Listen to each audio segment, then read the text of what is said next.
Judge, my life is in danger. That was the urgent message Rkelly's lawyers dropped on a Chicago courtroom, insisting prison officials in North Carolina had served the disgraced R&B star an overdose of medication and plotted to have him murdered by another inmate.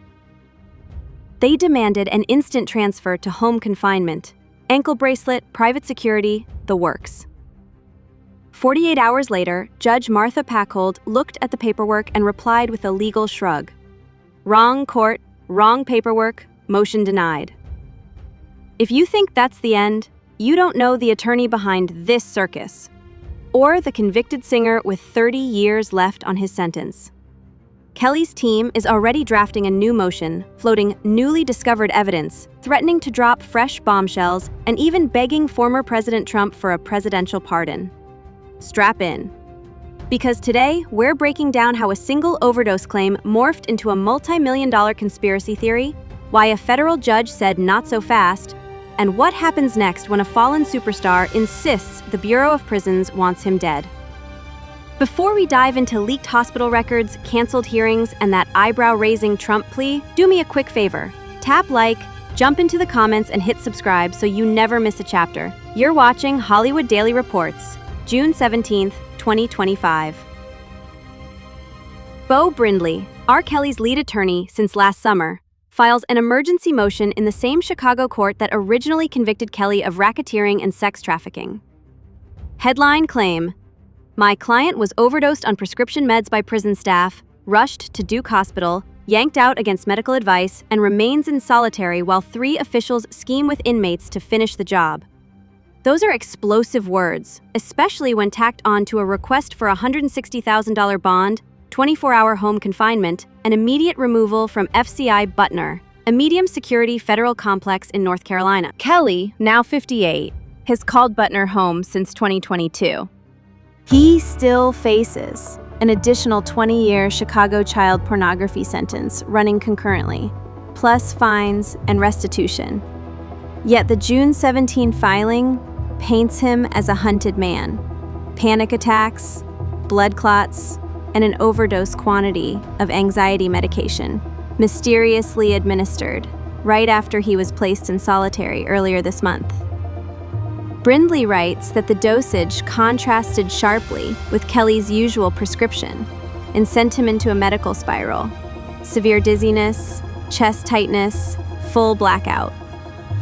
Guards allegedly whisked him to Duke University Hospital, where doctors detected clotting issues, recommended further monitoring, and allegedly watched, stunned, as U.S. Marshals signed discharge papers and hauled the singer back to Butner. Brindley's motion calls those marshals accomplices to a murder plot. He names 3 Bureau of Prisons staffers, no titles, just last names, and accuses them of bribing an unidentified inmate to finish Kelly if the meds didn't. He claims Butner administrators locked Kelly in solitary for his safety, then handed him the wrong pills. It reads like Hollywood noir: corrupt guards, a covert hit, a dramatic late-night ambulance ride. But within hours, federal prosecutors fire back in a memorandum that might as well be titled, "Nice Try." They call the allegations fanciful, theatrical, and procedurally flawed. Not only is Chicago the wrong jurisdiction, any medical care dispute belongs in North Carolina, but Brindley used an old criminal case number instead of filing a civil habeas claim, skipped service requirements, and offered 0 supporting evidence beyond his own affidavit. June 19th, Judge Packold agrees. She doesn't weigh the overdose claim. She simply says, my courtroom lacks jurisdiction. Bang. Motion denied, Friday hearing canceled, case closed. For now. But that quick rebuff doesn't cool Brindley's rhetoric. Minutes later, he issues a press statement. We anticipated a technical hurdle, but when you have explicit evidence of a threat to Mr. Kelly's life, you act.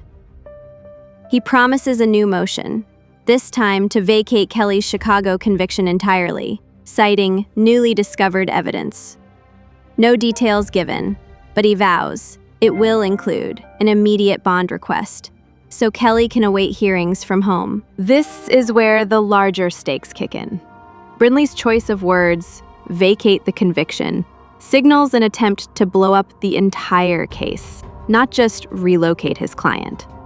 Federal prosecutors sensed that angle and preemptively warned Packold, grant this and, quote, every convicted murderer, rapist, and terrorist, unquote, will cite medical jitters for freedom. That's heavy language, but it illustrates why the government fights emergency motions so aggressively. Precedent is viral. If a celebrity leaps from Butner to a Chicago penthouse on unverified overdose claims, expect a tidal wave of copycat filings. So the feds emphasize procedure. The judge echoes them. Brinley reloads for another round in the correct venue. Amid all this legal chess sits the baffling Trump request. On June 17th, Brinley also released an open letter, asking the 45th president, now again the GOP's presumptive nominee, to pardon Kelly. He argues only a former president can act swiftly enough to stop an internal prison assassination. Pardon pleas usually follow reflection, repentance, maybe a charitable campaign. Kelly's comes mid-conspiracy claim. Does Brinley really expect Trump, who's been busy in his own court battles, to sign release papers for a man convicted of trafficking minors? Probably not. But public petitions create headlines, and headlines keep pressure on the Bureau of Prisons, the Justice Department, and maybe even North Carolina wardens to drop written explanations. Sometimes a stunt is the point. So, did Rkelly actually overdose? The Bureau of Prisons refuses to comment on pending litigation. Duke University Hospital cites patient privacy. All we know for sure, Kelly spent part of last week in a Durham ER, then returned to his cell. Whether the dosage was accidental, malicious, or within therapeutic range remains unverified. Kelly's record shows he's prescribed anxiety and sleep meds, no stranger to panic attacks. Overmedication can happen in understaffed facilities, but a homicide plot?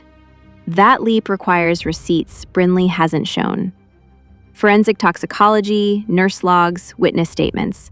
Those could surface if the next motion is properly filed in North Carolina. Until then, the conspiracy floats in rumor airspace. Why do some fans believe it, though? Kelly's career has long rested on contradiction. Chart-topping slow jams and decades of abuse rumors, lavish studios, and hidden dungeons.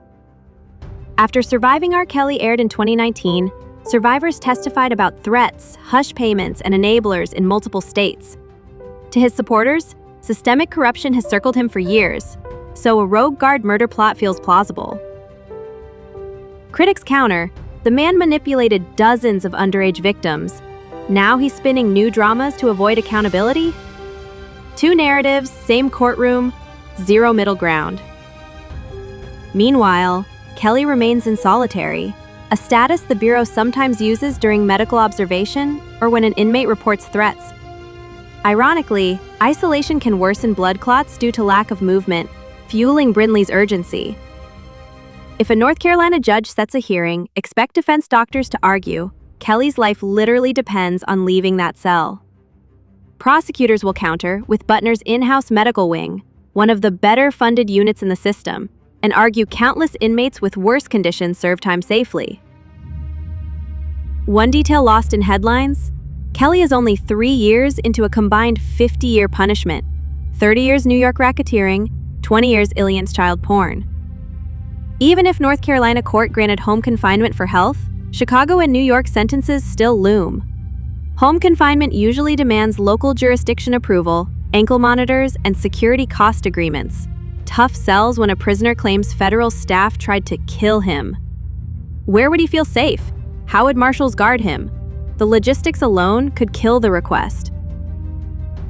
Still, Brinley hints at newly discovered evidence that could blow up Kelly's Chicago case. Could that be the hush money ledger jurors never saw?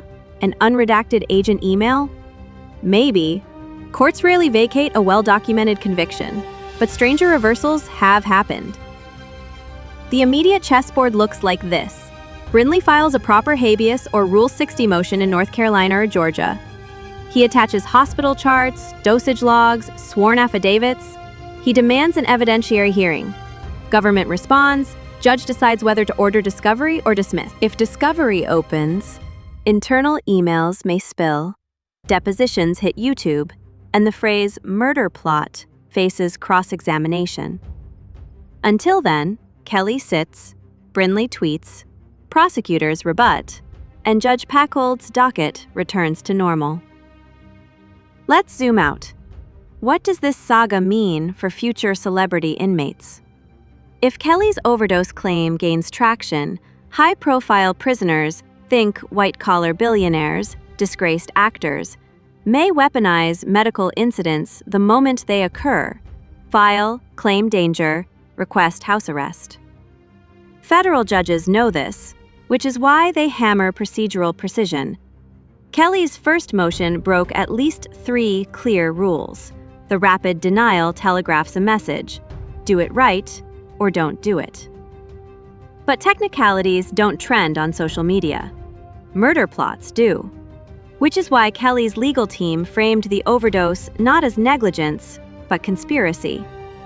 That narrative will fuel podcasts, docuseries pitches, and perhaps a second wave of fan petitions. For survivors, it's triggering. Every headline returns spotlight to a man they hoped was gone for good. For the Bureau of Prisons, it's PR whiplash. Defend yourself without revealing sensitive medical data. And for Kelly inside Butner, every appeal is a lottery ticket. Slim odds, but the only path to a bed that isn't behind a steel door. So, real threat or strategic theater? Let us know what you think in the comments. Subscribe for more celebrity gossip.